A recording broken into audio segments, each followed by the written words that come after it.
kwentong ito ay hango sa totoong buhay. Mula ito sa isa nating kabayan na itago na lang natin sa pangalang Jomari. Taong 1989 sa lugar ng Bohol. Isa sa mga problema sa mga panong ito ay ang walang tigil na karamdaman ng mga hayop. Iilan lamang ang natira pero lahat ng mga ito ay nangihina. Hindi kumakain. Isa-isang nalalagas. Napapailing na lamang si Jomari habang nakatingin sa babuyan at sa mga katiwalang nag-aantay kung meron bang masasawi para mahukayan ng libingan. Ang ama na si Mang Joel, hindi na nakaimik sa pangyayari. Kung tutuusin, luging-lugi sa puhunan na inutang pa sa kakilalang negosyante. Buntong hiningang nilapitan ni Jomari ang ama. Pa, baka pwedeng matulog muna kayo. Ilang araw na kayong walang pahinga eh. Ako na po ang bahala rito. Wika ni Jomari kay Mang Joel. Ayos lang naman ako, anak. Mas gugustuhin kong masaksiyan ang mangyayari kaysa pagtulog ko. Magigising ako, wala nang maaabutan. Ikaw, ilang araw ka nang walang sapat na tulog. Kahit papano kaya ko naman po eh. Ang inaalala ko lang, paano natin mababayaran ang puhunan na inutang kay Mang Nelson? Kilala natin siya. Kapag oras ng singilan, dapat makakabayad. Kung ganon, pareho pala tayo ng iniisip. May mga katiwala pa tayong dapat sahuran. Kung sakaling maubos sa mga baboy ngayon, patigilin muna natin sila. Hinto na rin muna tayo sa pagnenegosyo ng baboy. Saka na lamang babalik kapag maayos na ang panahon. Muling napabuntong hininga si Jomari. Magmula pa nung kabataan pagnenegosyo ng baboy ang bukang bibig ng ama. Naisakatuparan. Kamakailan lang matapos makautang ng salapi sa kakilala. Ang kaso pagkatapos ng ilang buwan, nanalasa ang sakit sa hayop, ang impeksyon ng bitukang baboy. Sinasabing posibleng mahawaan ng tao kung kaya't pinag-iingat ang lahat. Magandang umaga, paring Joel. Jomari, magandang umaga. Hanggang dito pala sa inyo, umabot na ang sakit ng baboy. Ang sa akin nga, naubos pati sa mga kilala kong negosyante. Buti sa inyo may iilan pang natira. Napalingon ang mag-ama nang marinig ang pagsasalita ni Mang Nelson. Kinakabahan dahil baka sisingilin nito ang pagkakautang. Yan nga ang pinoproblema namin ngayon, pare. May natira pero nanghihina. Walang kasiguraduhan kung mabubuhay. Kung sakaling makayanan ng mga ito ang sakit, hindi rin pwedeng ipagbili ang karne dahil baka ang tao naman na magkasakit. Tama ka dyan. Kung makakalusot ang mga alaga mo sa sakit na ito, ipakatay mo at sa i-dispatch siya dahil delikado pa rin yan. Mukhang hindi ka rin makakabayad sa pagkakautang mo sa akin. Malapit na ang araw ng singilan. Wala ka bang may aabot kahit kaunti? Alam mo naman ang negosyo ay negosyo kahit sa panahon ng ganito. Nagkatinginan si Mang Joel at Jomari. Ito ang inaalala nila. Nasa ugali ni Mang Nelson ang maningil kahit kitang-kita na nasa lanta ang negosyo. Mang Nelson, baka naman pwedeng sa susunod na lang po. Alam niyo naman ang nangyayari sa panahon ngayon. Magbabayad naman kami ni Papa eh. Si Jomari na ang nakiusap pero hindi nadala sa usapan si Mang Nelson. Pasensyahan rin tayo. Ang usapan natin magbayad sa oras ng paniningil. Sumang-ayon kayo at pumirma ng kasunduan. Hindi niyo ako masisisi dahil sa araw na nangangailangan kayo, nagbigay ako eh. Legal ang pagpapautang ko sa inyo. May kasunduan. Sa oras na hindi kayo magbayad, pwede ko kayong ireklamo sa barangay o diretsyo sa munisipyo. Sandali lang naman, pare. Kung makapagsalita ka, parang hindi kami magbabayad eh. Ang sa amin lang, baka pwedeng wag agaran ng pagsingil. Pinipeste pa ang negosyo namin. Alam mo naman ang nangyayari sa panahon ngayon ay sana maunawaan mo. Hindi. Hindi talaga. Magbabayad kayo sa oras na maningil ako.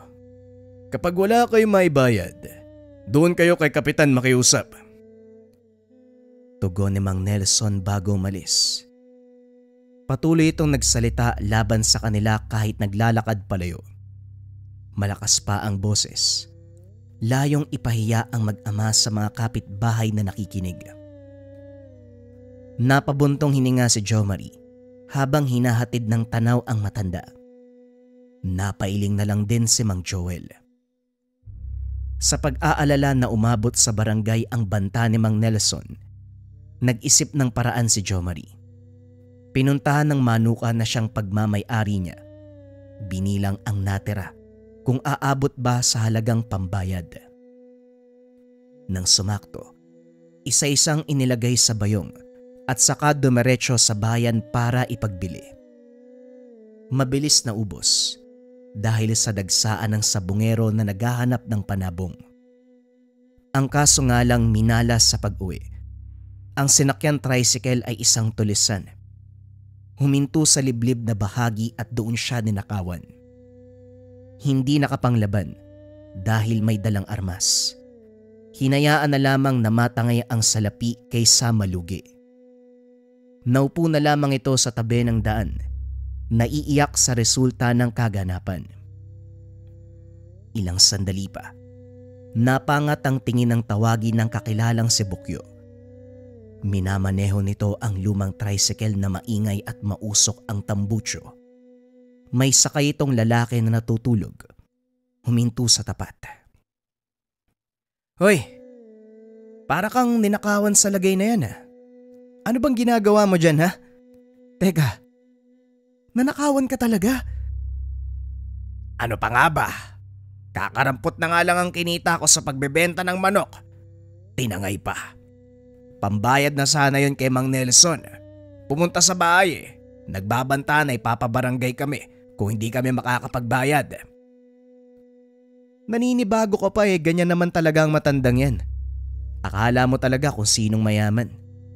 Kung hindi lang nakanakaw ng ginto ang anak sa minahan, hindi yan magkakapera Nga pala, may kasama akong veterinaryo, Biasato. Marunong gumamot ng kahit anong karamdaman ng hayop. Ano? Ipatingin natin yung mga alaga niyong baboy. Malay natin, may pag-asa pang gumaling yan. Isabay mo na rin yung mga alaga mong kambing. Napatingin si Jo Marie sa lalaking sakay ng tricycle. Mahimbing ang tulog nito. Ang dami mong alam, peperahan mo lang ako Boy, hindi maililigtas ang veterinaryo ang pumipeste sa mga alaga namin. Saan ka ba pupunta? Paangkas na nga lang. Wika ni Jo Marie. Dali-dali siyang umangkas. Sa kalagitnaan ng biyahe, hindi maiwasan ni Jo Marie na sulyapan ng lalaki kahit naaalog ang tricycle dahil sa lubak-lubak na daanan. Hindi ito nagigising. Nakuha pang humilik. Pagdating ng tahanan, bumaba si Jo Marie. Hindi nag-abalang mag-abot ng pamasahe. Sumunod si Bukyo. Sumunod din ang sakay na lalaki. Natigilan si Jo Marie nang mapalingon sa babuyan. Nagulat sa kilos ng kaibigan ng kasama nito. Walang paalam na pumasok ang mga ito at nagsimulang suriin ang mga baboy. Ang katiwala na nasa loob ay nagulat din. Bukyo, ano bang ginagawa nyo Lumabas nga kayo. Hindi porket magkaibigan tayo, pwede ka nang pumasok dito sa babuyan. Kapag nakita kayo ni Papa Joel, malalagot talaga kayo. Sita ni Jo Marie. Kunot noong napatingin sa lalaki. Sinuri ng tingin ang mga baboy na kanya-kanya sa paghiga sa tabi. Tignan mo ang gagawin niya. Pustahan tayo. Ikaw pa makikiusap para gamutin yung mga alaga mo. Tinitigan ni Jo Marie ang lalaki. Mga mata lamang ang pinakilos. Pagkatapos bumaling sa kanila para sabihin ang natukoy sa mga alaga. Hindi pa gaanong kumapit ang bituka. Pwede pang gamutin. Siraulo ka ba? Hindi ko alam kung veterinaryo ka o manghuhula. Kung hindi pa gaanong kumapit ang bitukang baboy, hindi manghihina ang mga yan. Hindi mo ba nakikita ang kondisyon naghihingalo na? Nag-aantay na lamang kung kailan malalagutan ang hininga. Sa mga mata ng ordinaryong tao, oo. Pero wag mo kong itulad sa'yo. Marami akong karanasan. Maraming taon na sa larangan, kaya mas may alam ako kumpara sa kagaya mong hamak lang na tao. At bakit hindi ka ba ordinaryo? Kung ganon, anong klaseng tao ka? Abnormal? Ganon? Teka sandali nga. Kumalma nga kayong dalawa, ikaw naman para kang bata eh. Kalmaan nyo, idaan sa maayos na usapan. Hindi ko gusto ang ugali ng kaibigan mo, Bukyo. Palisin mo yan bago pa maabutan ni Papa Joel. At saka, baka hindi yun makapagtimpe sa kagaspangan ng ugali ng kaibigan mo. Baka kayo pang makiusap sa akin. Marami na akong napagaling na hayop kahit sa kasagsagan ng pamimeste ng karamdaman. Kung ayaw mong maniwala, magtanong ka kay Bukyo. Pare, maniwala ka. Dinala ko yan dito para masuri ang alaga nyo. Isipin mo na lang, para to sa ikalulutas ng problema nyo. Magtiwala ka. Hindi naman ako magdadala ng taong magdadagdag ng problema eh. Dahil sa kagustuhan na makabayad kay Mang Nelson, napaisip si Jomari. Makalipas ang ilang sandaling pagpapasya, pinuntahan niya ang ama, kahit si Mang Joel. Natawa ng ibalita ni Jomari na kayang pagalingin ni Oreo sa karamdaman ang natitirang baboy. Katulad ng anak, hindi rin ito naniwala, pero sa ideya na masasagot ang pambayad kay Mang Nelson kung sakaling maibenta, napagpa siyang sumugal. Kaunting halaga lang ang hinihingi nito. Ikaw ang veterinaryo. O sige, subukan mong pagalingin ang mga alaga ko. Mapilit ka eh.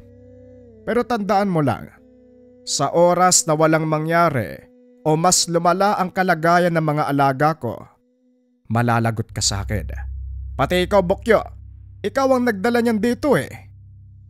Grabe naman, Mang Joel. Gusto ko lang naman makatulong. Pakihanda na lamang ng bayad.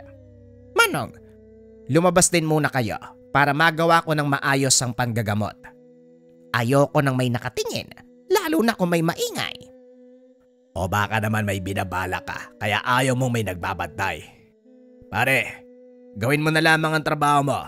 Siguraduhin mo rin na mapapagaling mo nga. Masama ang titig ni Jomari.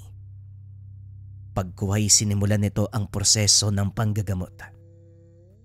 Gulat na nakatitig sa mga kagamitan nito. Makalumang pamamaraan ang ginamit. Herbal na gamot ang dala nito. Meron pang almires kung saan dinikdik ang kung ano-anong nahablot mula sa bayong. Itinabi ito pagkatapos at saka dinama ang iba't ibang bahagi ng katawan ng baboy para alamin ang kinalalagyan ng peste. Nang matukoy kung saan, naglabas ng hiringgilya. Tinurok na rin ang ginawang gamot. 2 baboy muna ang isinalang sa gamutan ng veterinaryo. Hindi pa buo ang tiwala ng mag-ama, kung kaya't hindi sinagad ang pagsugal. Nanatili sa tahanan si Oreo dahil gustong makasigurado ni Mang Joel na masasaksihan din ito ang resulta ng sariling pagyayabang. Subalit makaraan ng ilang oras, nagulat ang lahat. Ganado sa pagkain ang baboy at lumakas. Sabi ko sa inyo eh, maaasahan tong si Oreo. Paano ba yan, Mang Joel? Jomari! Sinuri ni Mang Joel ang kalagayan ng alaga. Nanumbalik ang lakas nito. Sa bugso ng damdamin, lahat ng nangihinang baboy ay pinagamot sa veterinaryo. Pasimpleng hinila ni Jomari ang ama para kausapin. Pa, masyado naman po yata kayong padalos-dalos. Malay natin, sinuwerte lang yan. At saka paano kung may masamang resulta ang ginawa niya? Hindi sa ngayon ha, baka sa mga susunod na araw. Kaya nga may naisip akong plano. Kapag napagaling niya ang lahat ng mga alaga natin, Magpapalipas tayo ng ilang araw. Pagkatapos, ipagbibili ka agad ang karne bago pa mangyari ang sinasabi mong masamang resulta. Iho, isipin mo na lang na para sa pambayad to kay Mang Nelson. Samantalahin natin. Huwag kang mag-alala. Ako nang bahala. Napabuntong hininga si Jo Marie sa sagot ng ama. Nakikita niyang masyado itong nadala sa bugso ng damdamin. Sa kabila ng resulta, duda pa rin siya. Hindi ugali ni Jo Marie na magtiwala sa tao, lalo na kung bigla itong sumulpot. Kahit pa sabihing kaibigan ito ng kaibigan. Gayunpaman, wala ring magagawa kung ito ang kagustuhan ng ama. Ang ginawa na lamang ay magmatsyag, bantayan ang kilos ng nagpakilala. Natapos ang gamutan sa 1 dosenang baboy 10 oras na ng gabi. Kinabukasan makikitang nanumbalik sa normal ang kalusugan. Ganado sa pagkain at naglilikot na rin. Pinuring lubos ni Mang Joel si Oreo. Binigyan pa ito ng 1 baboy bilang pagpapasalamat. Bukod pa sa perang binayad. Umalis na ito dahil dadayo sa ibang lugar kung saan sinalanta ng kaparehong kalagayan. Maging ama kambing, nabigyan ng lunas. Kagayang na napag-usapan na ganap kagad ng bibili si Mang Joel. Tututol sana si Jo Marie dahil maling-mali ang estratehiya ng ama. Nababahala siya kapag naibenta sa merkado, maapektuhan ng kalusugan ng mamimili. Babalikan pa sila para sisihin. Kaso nga lang huli na, dahil bago masabihan ang ama, naibenta ang lahat sa isang negosyante na sumugal lang din para lang mapatuloy ang negosyo sa karne. Malaki ang kinita dahil mahal ang bentahan. Walang baboy na mabibili, kaya naman tinaasan ang presyo. Doble ang kinita kumpara sa normal na benta. Natutuwa si Mang Joel habang nagbibilang. Kabaliktaran naman si Jo Marie. Oh, kung magbukbuk ka dyan parang hindi nagbunga ng magandang pagsugal natin sa manggagamot na yon. Tignan mo anak, kumita tayo. Makakabayad ng utang at saka may matitira pa. Makakapagsimula tayo ng negosyo na hindi na nagmula sa utang ang puhunan. Tay, hindi ka ba nakukonsensya? Ang baboy natin sa kay mga kambing, maluba na ang karamdaman nun eh. Paano kapag nakarating yun sa merkado, maapektuhan ang bibili? Hindi nyo ba naisip na babalikan nila tayo? Magsisisi tayo sa mangyayari. Anak, naiintindihan kita pero sana unawain mo rin ako. Alam ko kung saan nagmula si Mang Nelson. Dati siyang miyembro na mapanganib na pangkat ng rebelde. Kahit nagbagong buhay yan, hindi natin masisiguro ang takbo ng isipan. Ipagdasal mo na lang na walang masamang epekto ang karne ng baboy. Hindi na pumalag si Jo Marie. Nanahimik na lamang kagaya ng sinabi ng ama. Ipinagdasal na naayon sa kanila ang panahon.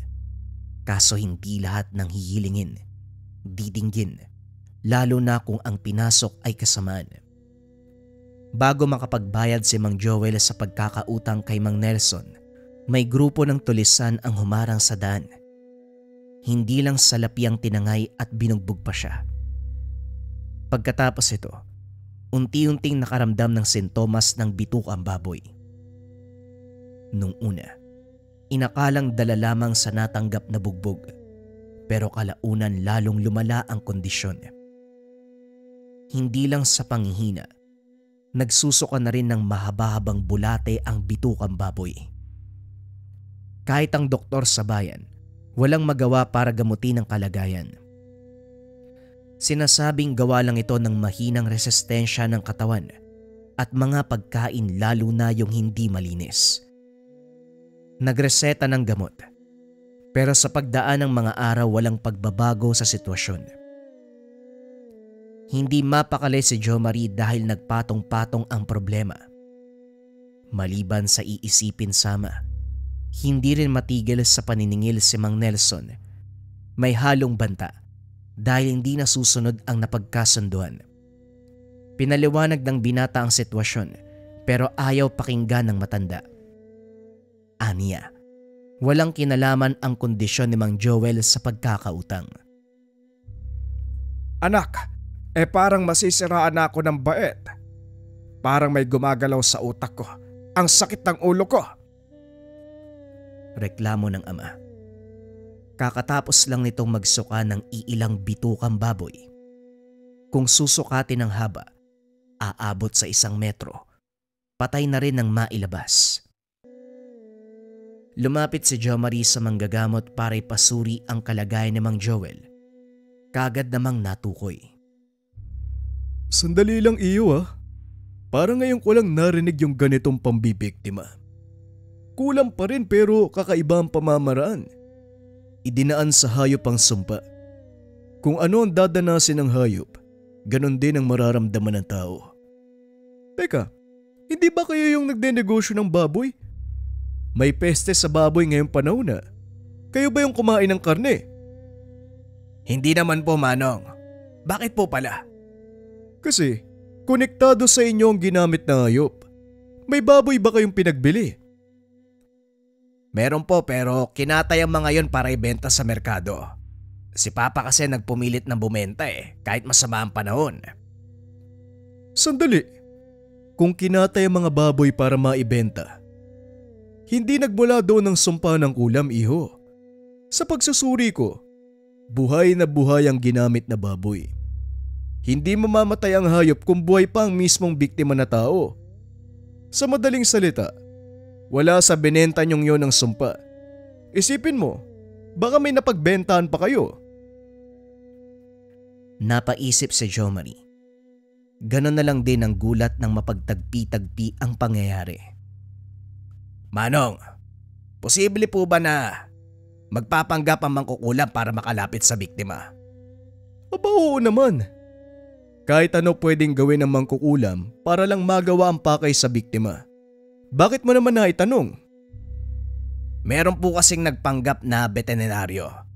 Tapos nagpupumilit na gamutin ang mga baboy namin. Bumalik naman sa normal matapos bigyan ng gamot. At yung proseso, siya lang ang nakakaalam. Sinong taong yan? Kilala mo ba? Kaibigan siya ng kaibigan kong si Bukyo. Oryo ang pangalan na pinakilala sa amin Sa ginawa niyang pagpapagaling sa mga baboy, binigyan siya ng isa ni Papa. Manong, sa tingin niyo po ba, yung binigay na baboy ang nagkakarga ng sumpa? Malaki ang posibilidad na tama yan, iho. Ano nga uli ang pangalan? Subukan nating tawagin sa pamamagitan ng espiritual na proseso. Hinayaan ni Jo Marie ang manggagamot na gawin ang nararapat. Hindi na siya nag-usisa pa. Tahimik na pinagmasdan ang paghahanda ng mga gamit para sa pagriritual. Nang makapwesto si Mang Joel, inihipan ng dasal, sabay hampas ng mahina sa paa ng buntot pagi. Hindi nagtagal may sumapi sa katawan ni Mang Joel. Inasahang espiritual na kamalayan ng mangkukulam. Kaso laking gulat nang biglang umatungal na parang baboy at saka walang pasabing nangagat. Kagad kumalas ang sapi at bumalik sa ulirat si Mang Joel. Napapatanong din ito sa nangyayari. Kakaiba ang mangkukulam na to. Hayop ang kinargahan ng kulam. Nagagawa pang ipasanib ang kamalayan ng mismong hayop. Tapos nagagawa rin kumalas ng walang abiso sa ritual. Iho, hindi madali ang kalaban natin. Kailangan itong tapatan ng maigi para matalo. Nga pala, kailangan din nating mahanap ang mismong kinalalagyan ng mangkukulam para patayin ang hayop. Huwag kang mag-alala. Lalapatan ko ng pangontra ang tatay mo para kung magawa nating paslangin ang baboy, hindi na siya maapektuhan. Sige po, kahit ano po, basta masigurong kaligtasan ng tatay ko. Kailangan ko rin ng kaunti mong tulong. Magagawa mo ba? Tumango si Jo Marie. Walang pagdadalawang isip na pinuntahan ng kaibigang si Bukyo para kumprontahin. Nasaan ang magaling mong veterinaryo, ha? Alam mo ba, may isa siyang mangkukulam. O baka naman planado niyo ang lahat. Kaibigan pa ang trato ko sa'yo. Isa ka naman palang demonyo, Bukyo. Hindi makatingin si Bukyo matapos ambahan ng kamao. Nagdurugo na rin ang gilid ng noo nang tumama sa dingding ng tahanan. Teka, sandali lang. Ano bang sinasabi mo? Wala akong alam dyan. Anong mangkukulam? Veterinaryo si Oreo. Hindi mangkukulam, lasing ka. Kung basagin ko kaya yung mukha mo, huwag mo nang ipagkaila, Bukyo. Umamin ka na. Si Papa Joel, naroon sa bahay ng manggagamot dahil nanghihina gawa ng kulam. Walang ibang resulta sa pagsusuri kung hindi ang pinagmamayabang mo si Oreo. Hayop siya. Hayop kayong dalawa. Pare, hindi ko nga alam. Ano ba? Huwag ka namang magalit sa akin ng totoo. Sa araw na yon, doon ko lang nakilala si Oreo. Ginamot niya ang alaga kong baboy. Nang makita ko yung ginawa niya sa alaga ko, naisip ko na dalhin sa inyo para maisalba ang mga alaga nyo. Hindi ko naman alam na mangkukulam pala yun kagaya ng sinabi mo eh.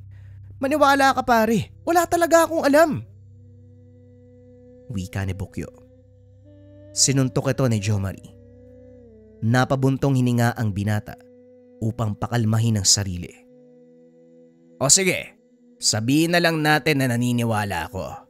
Pero kailangan mo kong tulungan. Hahanapin natin ang tahanan niya. Tumayo ka dyan! Kinaladkad ni Jomari ang kaibigan. Wala itong alam kung saan hahagilapin ng tao. Pero batay sa itinurong daan ni Mang Pederino, nahanap si Oreo.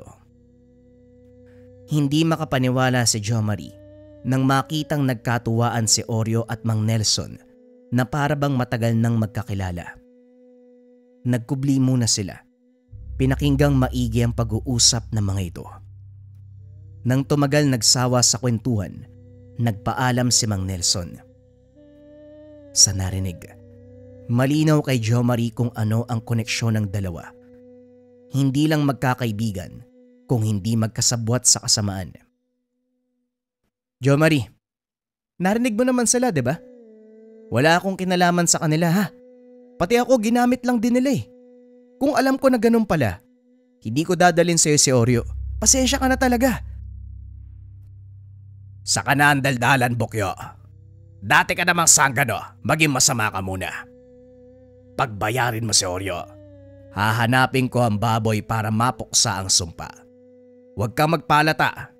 Linlangin mo siya sa paraan ng panlilinlang niya sa'yo. Ayusin mo ang trabaho. Tinanggap ni Bukyo ang binigay na patalim. Galing ito kay Pedrino. Nilapatan ng basbas. Nilapitan ito si Oreo. Napaniwala naman sa pag-arte. Nang makatsyempo ay saka sinugod ng saksak. Nang makita ni Jomari ang kaganapan, dali-daling pumuslit sa likod bahay para hanapin ang baboy. Mabilis ang galaw. Nahanap kagad ang pinaglalagyan. Kagaya na ito ng amang si Mang Joel. Nanghihina. Nakaratay na lamang. Dali-daling sinaksak ang leeg. Nang matumba hiniwa ang tiyan. Bumungad ang napakaraming bitukang baboy. Kumuha ng isa at saka isinilid sa garapon. Pagkatapos ay pinuntahan si Bukyo para tulungan. Uusal pa sana ng orasyon pero tinapos kagad ni Bukyo. Hindi na ito nakapalag. Nalagutan ng hininga matapos magtamo ng saksak sa iba't ibang bahagi ng katawan. Ano? Pupugutan ba natin ang ulo? Tanong ni Bukyo. Galit din dahil sa panlilin lang sa kanya. Bahala ka kung anong gagawin dyan. Mauna na ako. Naunang umalis at humabol si Bukyo. Pagdating sa tahanan ng manggagamot, naabutan nitong tinatapos ang ritual ng proteksyon para sa kanilang dalawa ni Bukyo. Ginawa ito para mapadali ang pagtugis sa mangkukulam. Nang mailahad ang garapon na merong bitukang baboy na nakuha mula sa hayop, sinimula ng panibagong ritual. Mahaba ang proseso na binubuo ng dasal, pag-usal ng Latin, paglapat ng orasyon kay Mang Joel, at sa pagbaling sa bitukang baboy. Ang peste sa kabilang banda, Matagal natapos dahil lumalaban. Nakuha pa nitong kumilos dahil sa kargang buhay na sumpa ng kulam. Gayon pa man minabuting talunin ni Mang Pedrino matapos mapuksa ang sumpa. Inatupag ang pasyente. Sa puntong ito, layong gamutin ang iniwang pinsala sa kalooban ni Mang Joel. Kagaya ng nakita mong sugat sa kalooban ng baboy, ganon din ang pinsalang tinamo ng ama mo. Yun ang dahilan kung bakit bumagsak ang kalusugan. Unti-unting sinira ang laman. Huwag ka mag-alala. Ngayon na napuksa ang sumpa, madali nating magagamot ang sugat. Kailangan lang ng ilang araw na gamutan. Samot-saring ugat at halaman ang pinaghalo-halo upang makabuo ng mabisang gamot. Sinamaan nito ng orasyon. Idinaan pa sa ritual. Pinalagok ang isang kutsarang katas mula sa mga ito. Pinalipas ang ilang oras, unti-unting naghilom ang sugat sa loob. Hindi muna pinawi ang pasyente. Nais si Mang Pedrino na maalagaan at mabigyan ng sapat na atensyon upang masigurado ang paggaling. Samantala, sinugod ni Jo Marie si Mang Nelson. Hindi alintana kung delikadong tao ba ito o hindi. Si Bokyo naman ay panayang harang.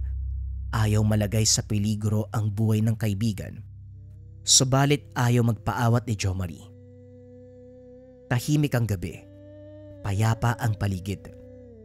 Pinasok ni Jo Marie ang tahanan ni Mang Nelson. Nabutan nito sa kwarto na natutulog. Pero agaw pansin ang nakaiga sa kabilang silid.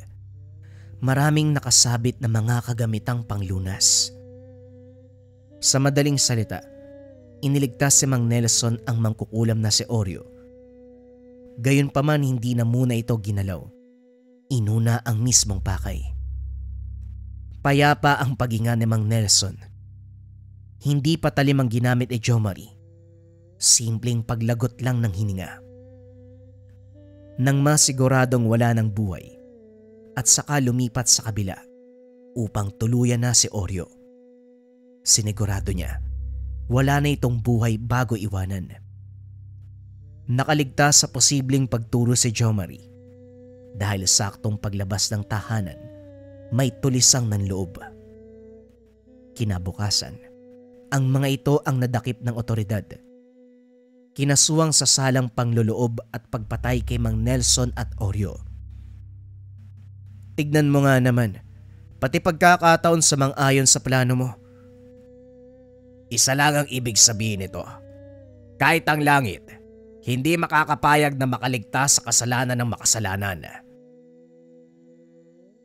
Tuluyang natapos ang problema tungkol sa pambibiktima kay Mang Joel at sa pagkakautang kay Mang Nelson sa ganong pangyayari. Si Mang Joel sa kabilang banda, patuloy na nagpapagaling. Sa mga kaganapan, ninais ni Mang Nelson na singilin ang mag-ama sa paraan ng kulam.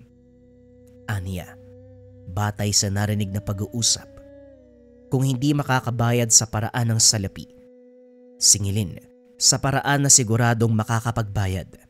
Kaya nakipag-ugnayan sa mangkukulam para mabiktima.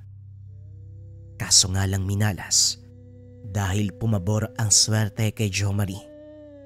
Ang plano ng mangkukulam na patayin sila gamit ang sumpa ng bitukang manok. Hindi umubra. Sila ang binawian ng buhay ng isang binata na gustong ipagtanggol ang kanyang ama.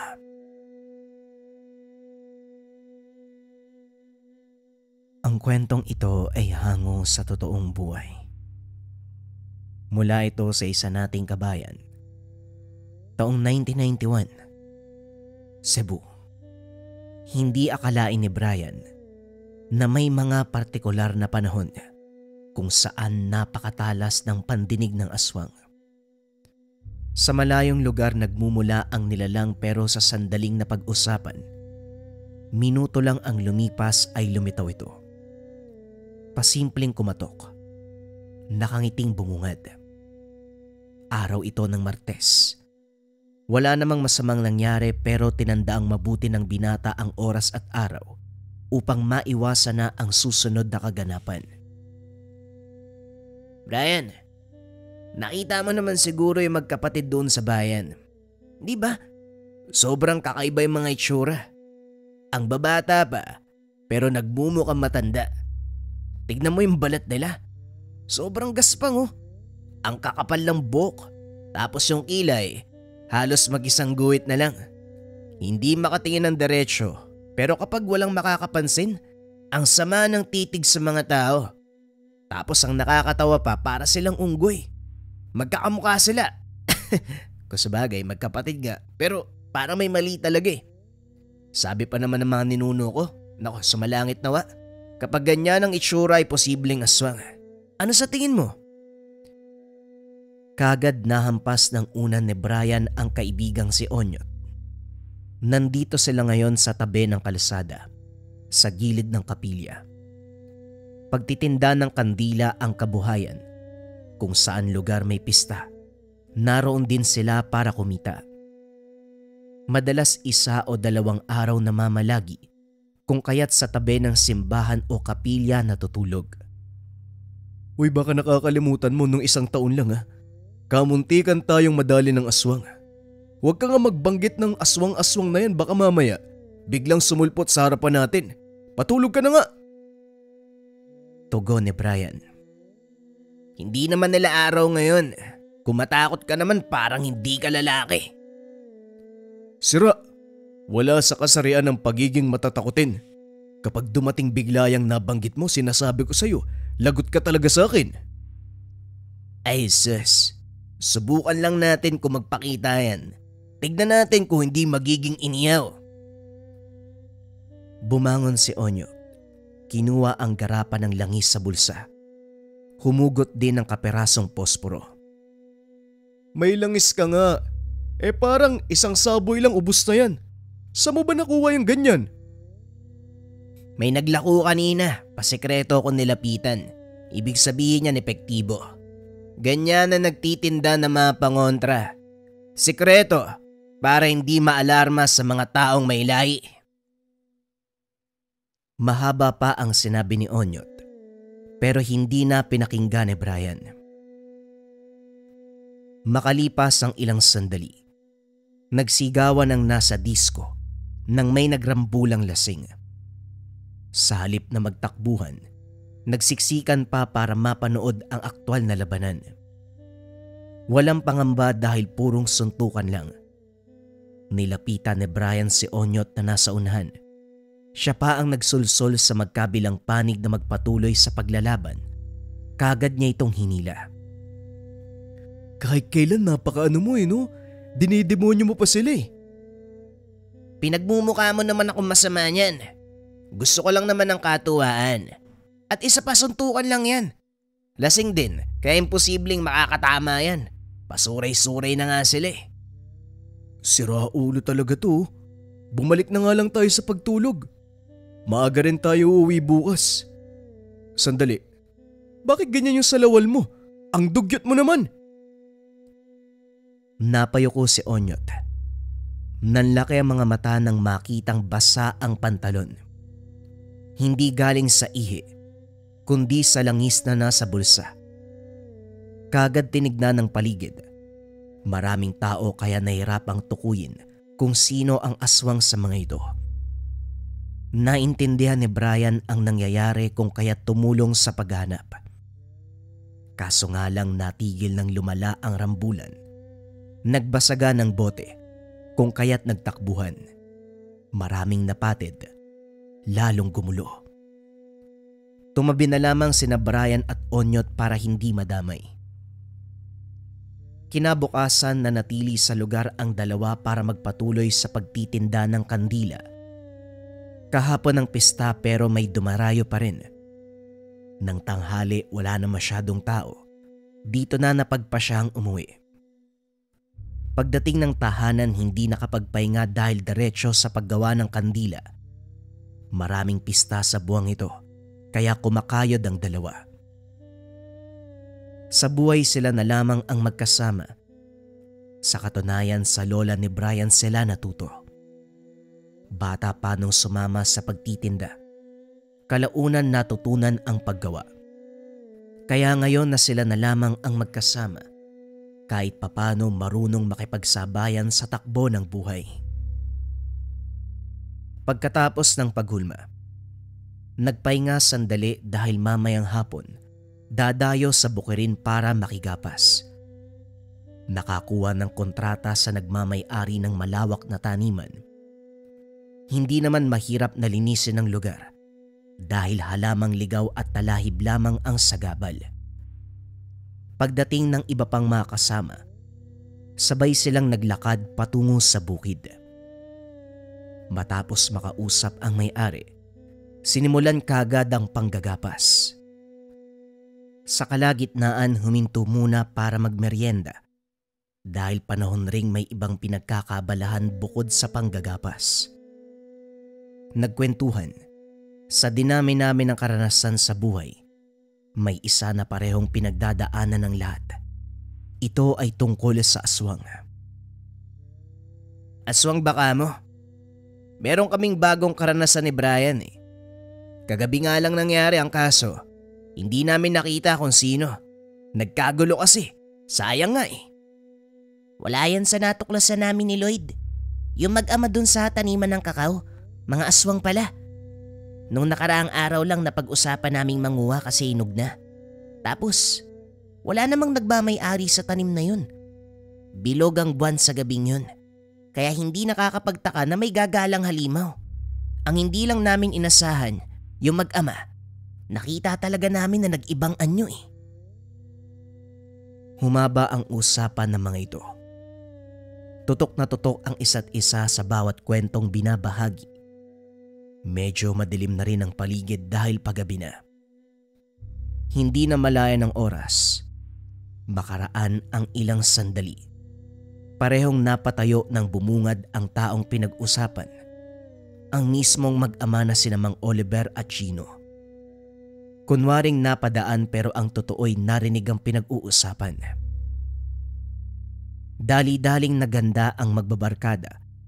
Kanya-kanya sa pagbitbit ng patalim nang makitang panay ang sulyap ng mga ito sa kanila. Nang lumapit, hindi maiwasang magtakbuhan. Dire-diretso, walang lingon, hanggang sa nakalayo na sa lugar. Habol hiningang dumating sa tahanan nila Brian, kagad nagsara ng pintuan. Teka, paanong nangyari na narinig nila tayo? Hindi naman araw ng mga aswang ngayon ah. Bigla ba silang dumating o nasa lugar na sila bago pa natin pag-usapan? Tanong ni Stephen. Malay ko. Pero oo nga no. Hindi naman araw ng mga aswang ngayon. Pero bigla silang dumating. Ano kaya nangyayari? Napansin niyo ba yung mga mata nila nung lumapit dito nanlilisik? Akala mo mangangagat na eh. Isa lang ang ibig sabihin niyan. Halos araw-araw, aktibo ang mga aswang. Pero ang ipinag-aalala ko, kakaiba ang kilos ng mag-ama kumpara sa aswang na unang nagpakita sa atin. Paano na lang kung pag-initan tayo ng Mang Oliver? Nagkatinginan ang magbabarkada. Ilang sandali pa. Napalingon nang marinig ang kaluskos sa labas. Sinundan ito ng may kalakasang pag-alulong. Pagsilip bumungad ang dalawang pares ng nanlilisik na mga mata. Nakadapa sa halamanan. Sinundan ito ng matinding pag-alingasaw ng amoy. Kanya-kanya sa pagbitbit ng patalim ang magbabarkada. Tignan niyo. Hindi nga ako nagkamali. Anong gagawin natin ngayon? Malayo mga kapitbahay kaya imposibleng makahingi ng tulong. Sa puntong ito, tayo-tayo na lang talaga. Ano pa nga ba? Wala nang maaasahan kung hindi tayo lang din. Marunong naman kayong humawak ng patalim, di ba? Sanay din kayo sa pisikalan. Kaya ano pa nga, lalaban tayo. Ganun na nga. Subukan lang nilang pumasok dito. Talagang malalagot sila. Pumwesto ang lahat. May mga nakabang sa pintuan. Meron din sa mga bintana. Maigpit ang pagkakahawak na mga sandata. Si Brian ang sumisilip sa labas. Bawat posisyon ng mga aswang ay pinapaalam sa mga kasama. Kaso nang tumagal, hindi na nakita kung saan nakapwesto. Dali-daling binalaan ang mga kaibigan na maging alerto. Naalarma ang lahat ng makarinig ng alulong. Sinundan pa ng matinis na iyaw. Hindi maperme ang magkakabarkada. Nakaramdam ng takot. Ang isa'y gustong umatras. Mga tol, parang mali na to ah. Lalabas na ako. Uwi na ako sa amin. Parang mamamatay ako dito eh. Baliw! Ako nga natatakot na pero hindi ko naisip na mamamatay ngayon eh. Kung mangyari man yan, bahala na. Huwag mag-alala, marami naman tayo, diba? Sabay-sabay tayo. Nagulat si Brian nang maaninag ang figura sa unahan. Mula sa pagiging aso ay naging tao. Tumitig ito sa tahanan, pero makalipas ang ilang sandali ay lumakad na palayo. Nakahinga ang lahat ng ipaalam ng binata ang tungkol dito. Natigil na rin ang nakakakilabot na ingay sa labas. Sa bahay na rin nagpalipas ng gabi sila Stephen at Mario. Hindi maayos ang tulog dahil panay ang gising. Wala nang banta sa paligid, pero hindi pa rin maiwasang maisip ng mga binatilyo. Kinabukasan, sabay ring umalis ang mga ito. Tutungo sana sa bukirin para tapusin ang panggagapas. Kaso nga lang, hindi na simulan ang trabaho dahil pagdating doon, nakita kagad ang mag-amang Oliver at Gino. Hindi nakatingin ang ama, pero ang anak ay hindi matigil sa pagtitig. Nanggapas din ng talahib ang mga ito. Nagtaka si na Brian. Napaisip kung pinalitan ba sila ng may-ari. At upang malinawan, pinuntahan nila ang tahanan para makapagtanong. Mang Julian, magandang araw po. May tatanong lang po sana kami. Si Mang Oliver ba nakikigapas din sa lupain nyo? Sa pagkakalam po kasi namin, kami lang ang kumontrata sa inyo eh. Wala naman yan. Nangingi ng talahib si Oliver para sa mga alagang baka at kalabaw. Hayaan nyo lang sila. Ganun po ba? Salamat naman. Akala namin may makikihati na sa kikitain eh. Maiba lang ako. Kayo ba'y may alitan? Mula rito sa malayo, dama ko ang tensyon ng grupo nyo at ng mag-amang Oliver at Gino. May nangyari ba? Wala naman po. Siguro? Hindi po namin alam eh. Hindi rin alam ni Onyot kung may namamagitan bang away sa kanila. Ganun ba? O sige, konti na lang din naman ang bahaging gagapasin nyo. Tapusin nyo na ngayong araw para mabayaran na kayo. Alis kasi ko sa kabilang bayan para makipista sa kaanak. Kumatok lang kayo rito mamaya kapag natapos na ang trabaho. Bumalik ang magbabarkada. Nakahinga ng makalis ang mag-amang aswang. Habang nagtatrabaho, iniwasang mabanggit ang pangalan ng mga ito. Kaso nga lang sadyang mapanubok ang pagkakataon. Ang inakalang wala ay meron pala. Dahil mula sa malayo, tanaw na tanaw ni Mang Oliver ang mga ito. Bawat isa ay pinagmasdang mabuti. Nang matapos ang magbabarkada sa panggagapas, binalikan si Mang Julian para sa suhol. Inimbitahan pa sila ng matanda ng hapunan. Binigyan ng karagdagang trabaho. Ito ay ihawin ang 3 manok na kinatay. Sila na rin ang nagsaing at naganda ng mesa, habang si Mang Julian sumaglit sa tindahan para makabili ng lambanog. Pagbalik nito ay saka sila nagsalo-salo. Sumabak sa inuman ang mga binatilyo. Sanay ang bituka kung kaya't kahit naubos ang 2 galon ay hindi pa rin nalasing. Maliban na lamang kay Mang Julian na madaling tamaan. Nakatungo ang ulo nito sa mesa. Nagsasalita kahit pikit ang mga mata. Sa lahat ng sinabi nito, may isang nakaagaw ng atensyon ng magbabarkada. Sa akin unang lumapit ang mag-amang yon. Unang salta pa lang nila sa lugar, ako kagad ang nakilala. Naging magkaibigan kami sa loob ng ilang taon. Mabait ang pakikitungo nung una, pero habang tumatagal, isa-isang dinali mga alaga kong hayop.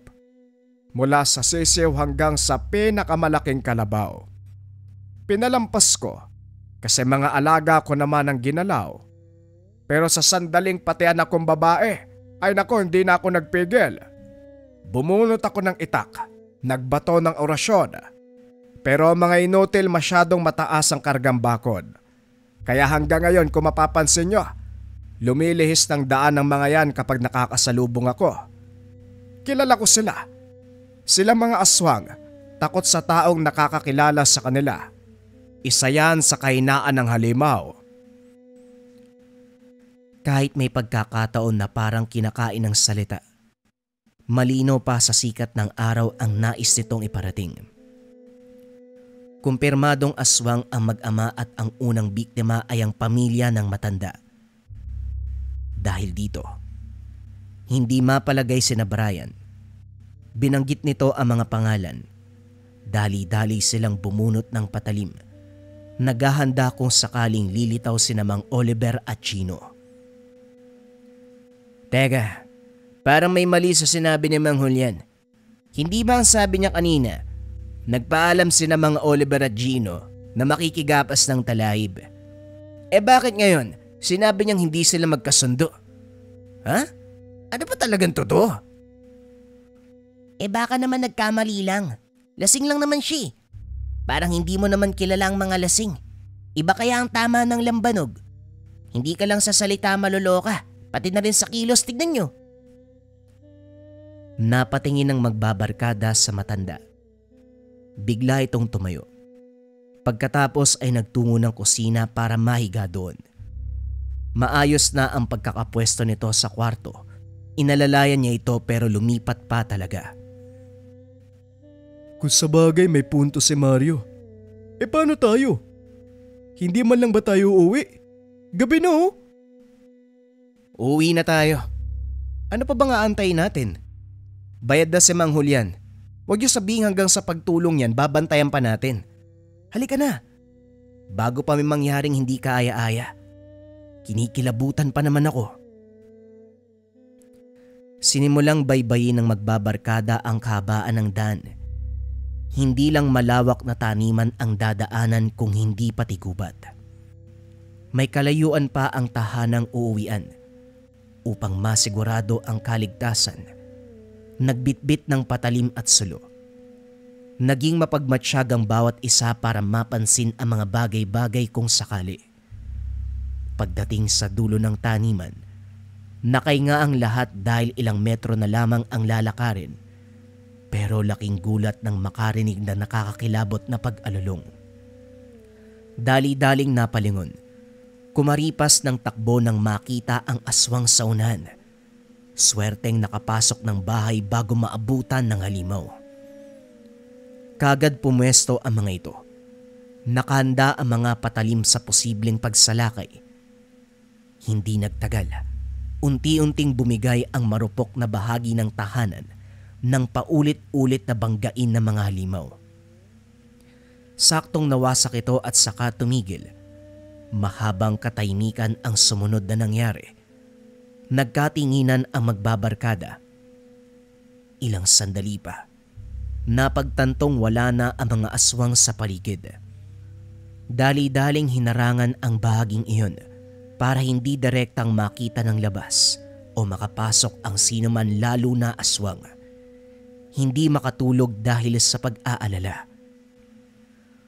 Kinabukasan hindi mapakali ang magbabarkada. Maging sina Stephen at Mario natatakot nang humiwalay kina Brian at Onyot. Pinakiramdaman ng dalawa kung saan man sila pupunta. Matutuntun pa rin ang aswang. Ang nangyari, hindi umuwi ang mga ito. Sama-sama silang nanirahan sa iisang bubong. Sigurado ba talaga kayo na hindi uuwi? Dito pa talaga tayo sa bahay na to. Halos masira na nga to eh. Kung hiwalay kami, baka kami pa ang maunang biktimahin. Sama-sama na para sama-sama rin kung sakaling mamatay. Sira ulo pero may punto siya. Magsama-sama na lang tayo para mabantayan ng bawat isa. Halata naman sa galaw ng mga aswang na tayong apat ang pakay nila. Isipin nyo, talagang sinundan pa tayo kagabi. Kung ganon, masasabi ko na talagang plano tayong patayin ng mga yan. Pero hindi magandang ideya na magsama tayong apat. Stephen at Mario, maiging umuwi kayo. Magpakalayo, magtago.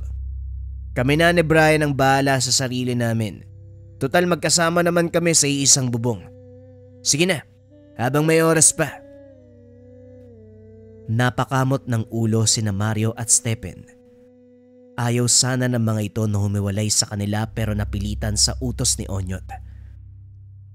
Paano tayo, Onyot? Hindi ko rin maunawaan ang nangyayari. Wala naman tayong kasalanan sa kanila. Wala tayong kasalanan kay Mang...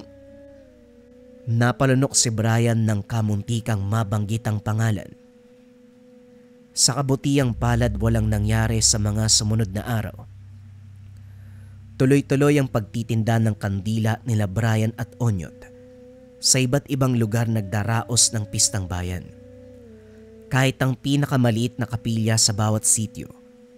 Sa pagkakaliw sa maayos na kita at kasiyahan, nalimutan ng karanasan tungkol sa aswang.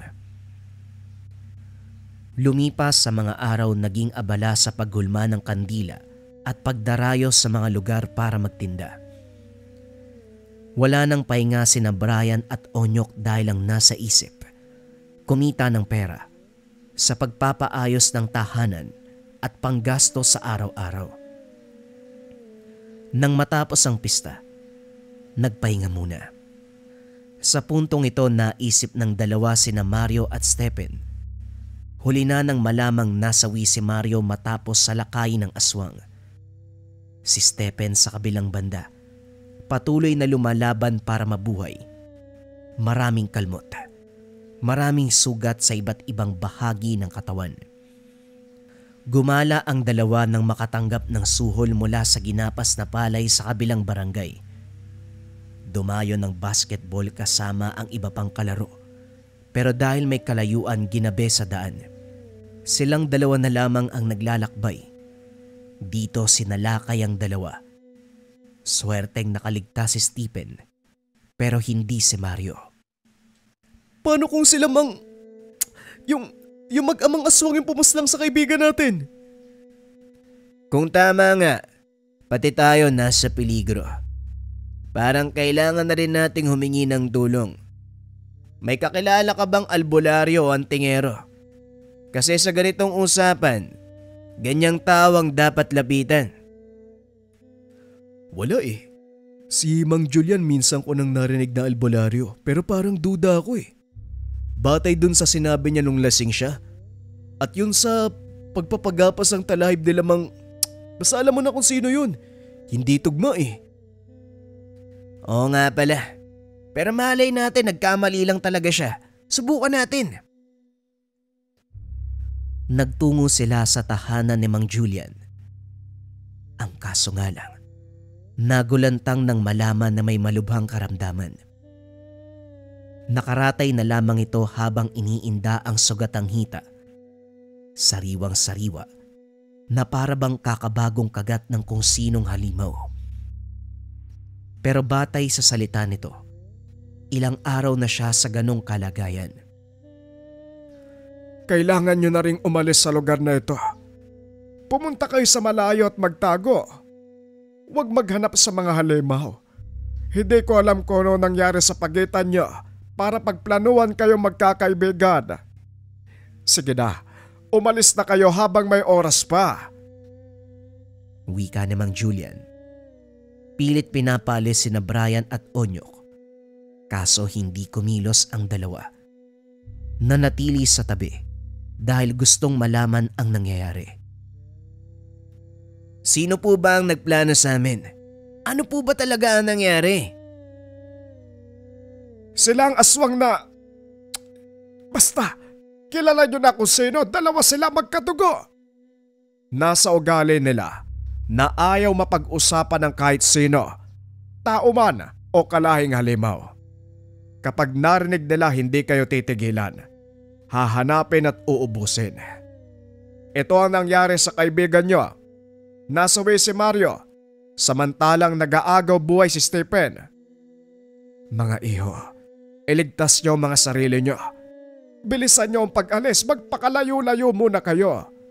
Kung maaari, huwag na kayong bumalik hanggat nandyan pa sila. Makikita ang paghihirap nito. Sandali lang, hindi po ba albularyo kayo? Wala po bang paraan para malabanan yan? Lalong-lalo na po yung kalagayan nyo. Gamutin nyo po yung sarili nyo. Sinubukan ko na, pero masyadong malakas ang aswang. Tinanggap ko na rin ang mangyayari. Kayong dalawa umalis na kayo, huwag nang maraming tanong. Dahil sa pagpupumilit ni Mang Julian, natatakot sa ideyang baka maabutan ng mag-amang aswang. Nagmamadaling umalis, kaso nabungaran sa pintuan si Mang Oliver. Dali-dali nitong sinakal si Onyot, pero madali ding nahambalos ng bareta ni Brian nang makahanap sa tabi-tabi. Napuruan sa ulo kung kaya't nakatakas. Si Mang Julian naman na masyado ng hirap sa sitwasyon, sinunggaban si Mang Oliver. Sinaksak ng bareta, diretso sa muka at dibdib. Hindi na nila alam ang kasunod na mangyayari, kumaripas na ng takbo. Pagdating ng tahanan, nagdadalawang isip ang dalawa na umalis. Masyado nang malalim ang gabi para maglakad sa labas. Isa pa, nag-aalala sa kalagayan ni Mang Julian kahit hindi masyadong malapit sa matanda. Minsan na rin silang isinalba sa gutom sa pamamagitan ng suhol sa paggagapas sa malawak na lupain. Nang magkasundo sina Brian at Onyot, bumalik na para saklolohan ang matanda. Pagdating doon, naabutan si Gino, buhat-buhat ang walang buhay na ama. Galit na galit ito. Nagtatangka pang sumugod pero umatras din nang iduro ni Onyot ang hawak na patalim. Sige, lumapit ka. Nang dalawa kayo ng tatay mo ang ililibing. Hindi na kayo nahiya. Lantad na lantad niya ang pagkatao niyong mga demonyo kayo. Dahan-dahan nilang sinundan hanggang sa masiguradong umalis na. Pagkatapos ay dali-daling binalikan si Mang Julian. Nakasandal ito sa dingding. Maraming dugo ang katawan pero hindi mula sa kanya. Galing ito kay Mang Oliver na siyang hinagupit niya. Hindi rin siya ginalaw ni Gino dahil nasa amang walang buhay ang atensyon.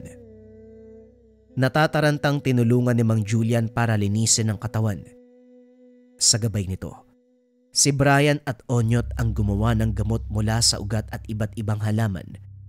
Pagkatapos ay piniga ang katas sa mismong ugat. Ininom din ng iba. Makaraan ng ilang oras ng pagpapahinga, sa kabutihang palad bumuti ang kalagayan. Mabuti naman na isipan yung bumalik. Nabuhay tuloy ako. Gusto ko pa sanang palisin na lamang kayo para makaiwas. Pero dahil patay na rin si Oliver, duda kung gagawa pa ng hakbang si Gino. Mabangis ang batang yon kung titigdan pero mahina. Yung ama ay mangmang. Inakala niya sigurong magtatagumpay siya. Mabuti mabilis ang kamay niyo at nagawa niyong hambalusin. Sinamantala ko lang din ang pagkakataon na matuluyan siya. Buti, nakayanan ko pang kumilos. Sa paanong paraan po ba kayo nagkasugat? Sinalakay po ba kayo dito mismo sa tahanan? Tanong ni Brian. Kanina pa napansin ang magulong mga gamit. Pagkatapos salakay ng kaibigan niyo, ako ang pinunterya. Hindi ko napansin kaya kagad nakagat. Nakakalason, nakakamatay ang laway ng aswang. Pero sinuwerte lang yata ako dahil may tangan din. Ang kaso, Hindi ko alam kung hanggang saan ang paghihirap. Maililigtas ba ako o mamamatay? Ganun po ba yun? Etong gamot po walang bisa. Naisip niyo pa rin kasi ang kamatayan eh. Parang hindi kayo sigurado. Sa kalagayan ko ngayon, sa tindi ng laso na iniwan sa sugat hindi ko rin masasabi. Sa pagkakalam ko, nagdududa na rin ako eh. Sana nga makaligtas, pero kung hindi wala namang problema.